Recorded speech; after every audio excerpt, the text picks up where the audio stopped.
नमस्कार दोस्तों, VK knowledge electrical में आप सभी का स्वागत है। दोस्तों अभी 27 दिसंबर को एनसीएल का एग्ज़ाम होना है और इसके एडमिट कार्ड जारी हो चुके हैं। आशा करता हूं कि आपने एडमिट कार्ड डाउनलोड कर लिए होंगे और इसमें दिए गए सभी निर्देशों को ध्यान से पढ़ा होगा। साथियों, इस बार के एग्ज़ाम में एक अलग चीज़ है जो अब से पहले कभी नहीं हुआ करती थी, इसलिए आज की इस वीडियो में हम डिटेल से उस पर बात करने वाले हैं।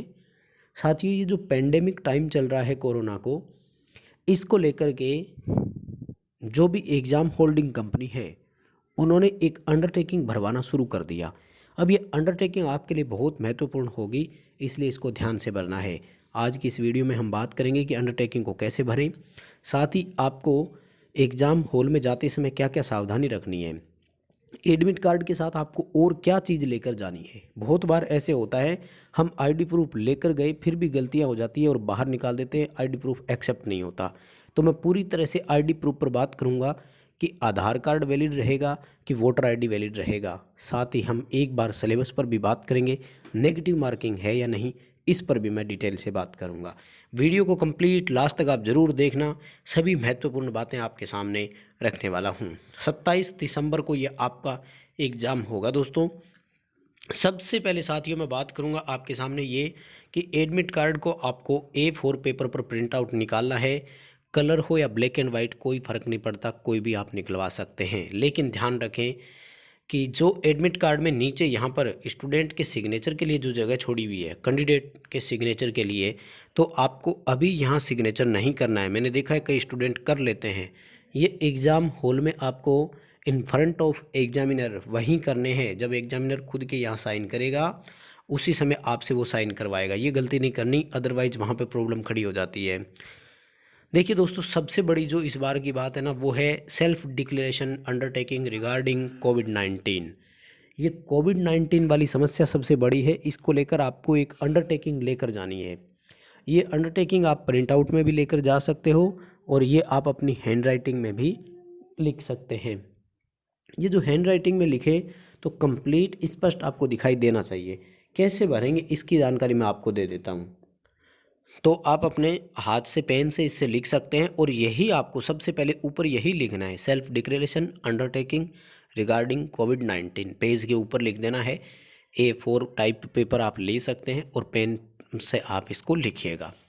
जहां पॉइंट नंबर 1 आपको लिखना है और इसमें देखिए कि पूरा कंप्लीट लिखा हुआ है कि that I have read instructions guideline and relevant other pertaining to कोविड-19 pandemic. I have read information bulletin, यानी मैंने कोविड-19 के बारे में सब कुछ पढ़ लिया है और मैं इसका जो इसके बारे में गाइडलाइन दी हुई है उसका पालन करूँगा। अब सेकंड इम्पोर्टेंट पॉइंट है साथियों, ध्यान रखना। ये इन्होंने लिखा है कि लास्ट 14 डेज में आपकी तबीयत कैसी थी, आप में कौन कौन से सिम्टम्स आए थे फ्लू के, ये आपको ज़रूर भरना है। तो देखिए, इसमें मैं आपको बताना चाहूँगा दोस्तों, यदि आप कोविड पॉजिटिव नहीं आए थे पिछले 14 दिन में, तो फिर मेरा मानना है कि आप इन सब में नो भरें। NA लिखना है, note applicable, note applicable, note applicable. ठीक है, वैसे टिक करना है जो आप में इनमें से जो भी सिम्टम पाया जाता है, यानी उसके फर्दर आगे आपको इस तरह का टिक करना है। लेकिन मैं यही कहना चाहूँ, क्योंकि नहीं तो प्रॉब्लम खड़ी हो जाएगी अगर आपने इनमें से कुछ भी लिख दिया हो। जैसे फीवर के बारे में आपने लिख दिया हो, कफ का लिख दिया हो, सांस में प्रॉब्लम आई लिख दिया हो, बदन दर्द, शरीर दर्द हो रहा था ये लिख दिया कहीं पर, या फिर सांस में प्रॉब्लम आई थी, नाक में या गले में कोई दिक्कत आई थी, ये अगर आप यहाँ क्रिएट करते हैं तो ये समझ लेना प्रॉब्लम खड़ी हो जाएगी। तो इसके लिए आप सावधानी रखें। अब जो सेकंड पॉइंट के बाद में इन्होंने लिखा है कि इनमें से कौन सा है, इसके बारे में स्पेसिफाई करें। देखिए, सबसे पहला पॉइंट तो इन्होंने ये लिखा है कि आप किसी कंफर्म पॉजिटिव कोविड-19 केस वाले के संपर्क में आए थे, 1 मीटर से कम आप दोनों के बीच में दूरी थी और 15 मिनट तक आप उसके संपर्क में रहे, क्या ऐसा हुआ था? तो इसमें तो आप नोट अप्लीकेबल ही करें, ध्यान रखें।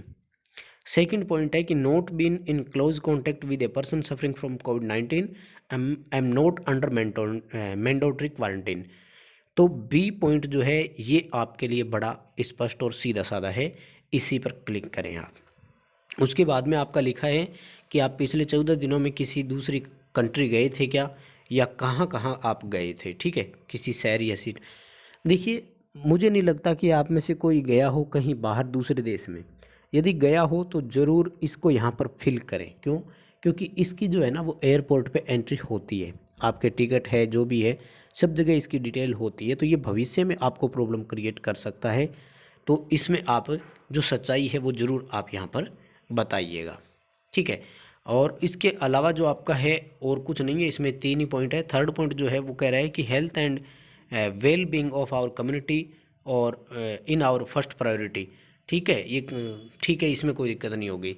तो ये आपको एक पेज जो है ये भर करके साथ में लेकर जाना है, बहुत इंपॉर्टेंट है। पहले से भर के लेके जाना, एग्ज़ाम सेंटर पे लिया जाएगा। अगर ये अंडरटेकिंग नहीं होगी तो जब तक अंडरटेकिंग नहीं दोगे तब तक एग्ज़ाम सेंटर पे बैठने नहीं दिया जाएगा। अब आप वहाँ बैठ करके लिखोगे तो हो सकता है जल्दबाजी में कुछ गलतियाँ कर दो, इसलिए इसको आप पहले ही घर से भर करके तैयार करके लेकर जाएं। और हो सके तो आप इसका प्रिंट आउट भी लेकर जा सकते हैं, बट हो अपनी हैंड राइटिंग में ही लिखें, ज़्यादा बेटर रहेगा। तो बड़ी बात तो दोस्तों यही थी। अब मैं जो इसके बारे में और बड़ी बात आपके लिए करने जा रहा हूँ वो पॉइंट नंबर 9 की मैं करूँगा। बहुत इंपॉर्टेंट चीज़ होती है दोस्तों। आपको अपना एक वैलिड आईडी लेकर जानी है, आइडेंटिटी प्रूफ लेकर जाना है जिसमें फ़ोटो साथ में लगा हुआ हो। देखिए, प्रॉब्लम क्या होती है कि मैंने देखा है कि कुछ कैंडिडेट ऐसे होते हैं जो आधार कार्ड लेकर जाते हैं, कुछ वोटर आईडी। मैं इन दोनों की कमियां बताता हूँ क्योंकि मोस्टली स्टूडेंट के पास यही होता है। पैन कार्ड हो तो वो सबसे बेटर रहता है, ध्यान रखना। डीएल हो तो भी ठीक है, पासपोर्ट ठीक है, लेकिन वोटर आईडी और आधार कार्ड है ना, तो स्टूडेंट के पास क्या होता है कि मोस्टली वोटर आईडी या आधार कार्ड होता है। तो अब देखिए, इन दोनों की मैं आपको कमियां बताता हूँ। इनको आप अच्छे से चेक कीजिएगा, क्योंकि आधार कार्ड में मोस्ट ऑफ द कैंडिडेट हमने देखा है कि या तो डेट ऑफ बर्थ में गलती होती है या फादर नेम में गलती होती है। कम से कम आपको 3 चीज़ें मिलान करना है। जो आपके एडमिट कार्ड में लिखा हुआ है वही नाम आपका same to same Aadhaar card में होना चाहिए। फॉर एग्जांपल, मैं आपको एक एग्जांपल देना चाह रहा हूँ। मान लीजिए कि किसी का नाम था महेंद्र प्रताप सिंह राठौड़ एडमिट कार्ड पर, तो आधार कार्ड में भी पूरा लिखा हुआ होना चाहिए महेंद्र प्रताप सिंह राठौड़। यदि आधार कार्ड में केवल महेंद्र प्रताप लिखा हुआ है, महेंद्र प्रताप सिंह लिखा हुआ है, तो वहाँ पर प्रॉब्लम क्रिएट हो जाएगी। इसी तरह से father name same to same match होना चाहिए, डेट ऑफ बर्थ मैच होना चाहिए। आधार कार्ड में अगर गलती है तो आधार कार्ड नहीं लेकर जाना, इसकी जगह आप वोटर आईडी लेकर जा सकते हैं। लेकिन ध्यान रखना, वोटर आईडी में कभी जाति या कास्ट नहीं लिखा जाता।